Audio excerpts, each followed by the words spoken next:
stunning HD. This is English Premier League news. your home of sport. Start off here with Manchester City. Basically, what I say in this episode I'll do for each team. Maybe a bit more in depth for the more important, the bigger teams than the smaller teams, because I don't really know very much about, for example, Burnley, but I've researched as much as I possibly can. So we're going to start off today with Manchester City, who were the top team in the Premier League last season. Who came first? Yeah, that's right, Liverpool. Basically, we've got, with Manchester City, Pellegrini, who was the manager last season. He stabled the ship from prior to this Manchester City having a very, very bad season for their standards. Coming second's good, but for their standards, the season before last season was an awful season. They didn't really show much. So basically, Manuel Pellegrini came in. He's shown his true quality as a manager. He stabilised the club, and furthermore, he has increased the squad depth, which is something Manchester City truly lack in central defence. And yesterday they signed Ezequiel Mangala, I think his name's Ezequiel, or like Elangiel or something like that.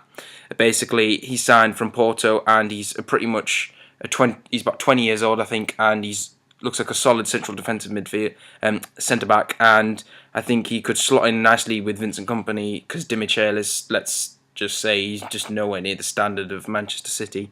Neither is possibly Micah Richards at centre back, who I think really should be given a chance in that position, because he seems to suit that position very well for me. And basically, that's going to be it there. And then for the centre, they also signed Bakary Sagna, who is a very experienced right back who used to play for Arsenal. And he's come in, and he's also giving depth at the right back position, which is something they do need for Zabaleta.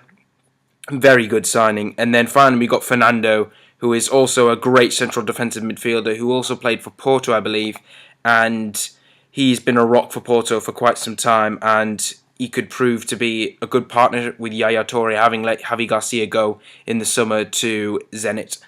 Now we've got, after Pellegrini, we can probably talk about Manchester City's title hopes.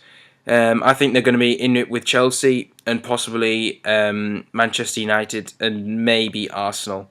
I'm not too sure about that, but we'll talk about that later on. So there's very high expectations of Manchester City, having failed last season to the local rival, last season to the local rivals Manchester United.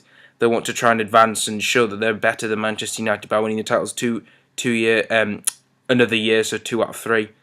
But now with this increased squad depth, I think that they really do have a great chance this year again.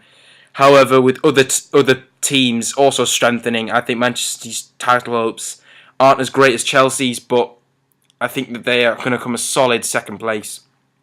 Now we're going to go into a big campaign for Joe Hart. This is a very big campaign for Joe Hart, having had a bit of a blip last season at some points and then good at other points. Not consistent enough in my opinion.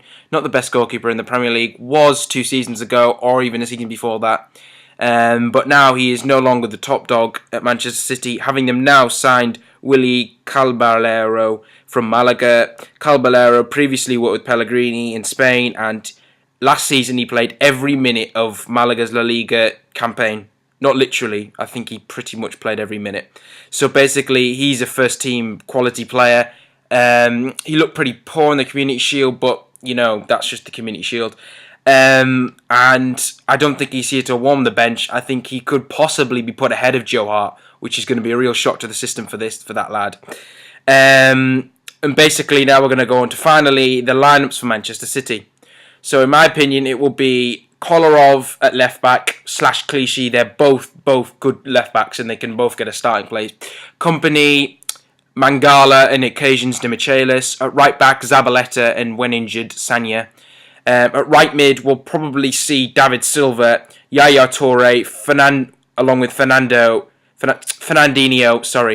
and Fernando coming in maybe to make a 3-man midfield, possibly on some occasions. And then at left mid, we'll see Sami and Nasri or Jesus Navas on either flank as substitutes for Nasri and Silva. And then up front, we'll probably see Dzeko and Jovetic for most of the season, because Aguero seems to be having a lot of troubles with his injuries at the moment. So that's probably going to be it for this episode. Thank you for watching, you guys.